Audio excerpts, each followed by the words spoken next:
Dominik Mysterio to lose Intercontinental title to 42-year-old star after beating AJ Styles? Dominik Mysterio's reign as Intercontinental Champion began at WrestleMania 41 on April 2025, where he captured the title in a fatal four-way match by pinning Finn Balor, with Braun Breaker and Penta also involved. Since then, he has successfully defended the title, most notably at Backlash 2025, where he defeated Penta once again, thanks in part to interference from the Judgment Day and El Grande Americano. Despite swirling rumors, there is no credible indication that Dominik is set to lose the Intercontinental title to a 42-year-old star, especially not to AJ Styles, who is actually 46 years old and has not been featured in any recent storylines involving Dominik or the Intercontinental Championship.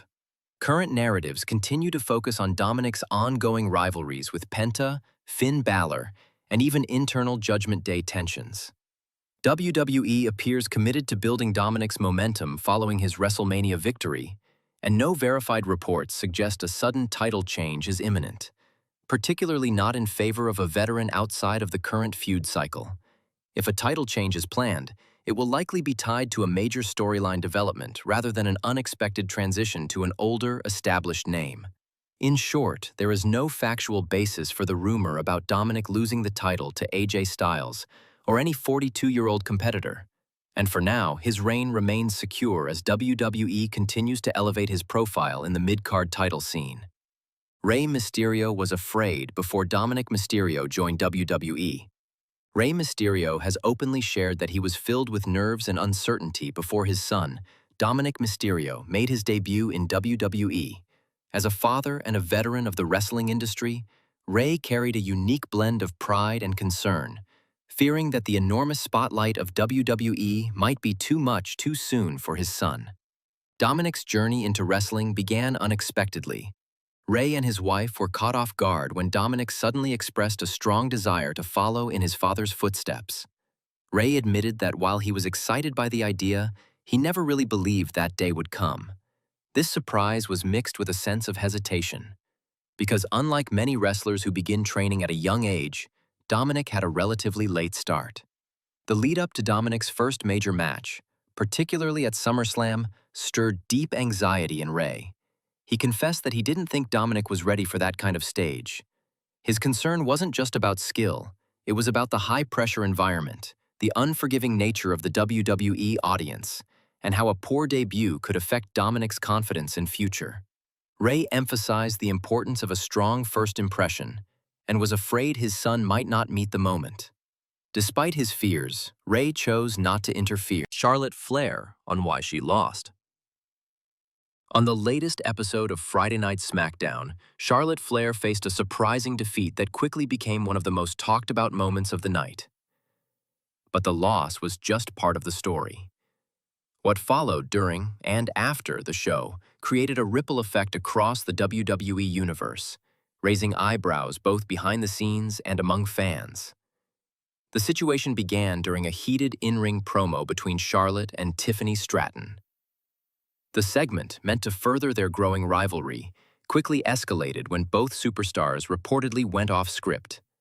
Charlotte, in particular, pushed boundaries by bringing up personal elements that hadn't been cleared beforehand. Her tone, her words, and the shift in energy weren't part of the plan, and they didn't go unnoticed. In the wake of the segment, WWE sent an unmistakable message through its programming and digital platforms. The company made it clear that Tiffany Stratton is being positioned as a top-tier star. The phrasing was direct and symbolic. Tiffany Stratton is coming for your crown, Charlotte Flair.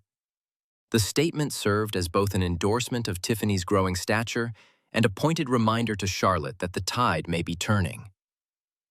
WWE is clearly grooming Stratton as the future of the women's division, and Charlotte, once the unshakable centerpiece, is being challenged like never before. Charlotte responded in true queen fashion. Using her social media presence as part of the storyline, she shot back with confidence and sarcasm. "I don't need to be the girl when I'm already the woman," she wrote, taking a dig at Tiffany's rising popularity. "Also, every time I see her, she's on the floor. Her response was both a dismissal and a warning. She's not giving up her spot easily. However, behind the bravado, there was also a rare moment of accountability. In the hours after the show aired, Charlotte reportedly acknowledged that she had crossed a line during the promo. She privately expressed regret for some of her comments, particularly those aimed at the fans in attendance. Specifically, she admitted that calling the Chicago crowd smart in a sarcastic tone was unnecessary and detracted from the segment. She recognized that letting her emotions bleed into the performance wasn't the professional approach, especially in a company where discipline and messaging are closely managed. All of this has placed Charlotte in a precarious position. She remains one of the most decorated and respected women in WWE history, but she's also navigating a company that's constantly evolving and elevating new stars. With Tiffany Stratton now firmly in the spotlight, Charlotte must walk a delicate line, maintaining her legendary presence while adapting to a new generation of competition and WWE's changing creative direction.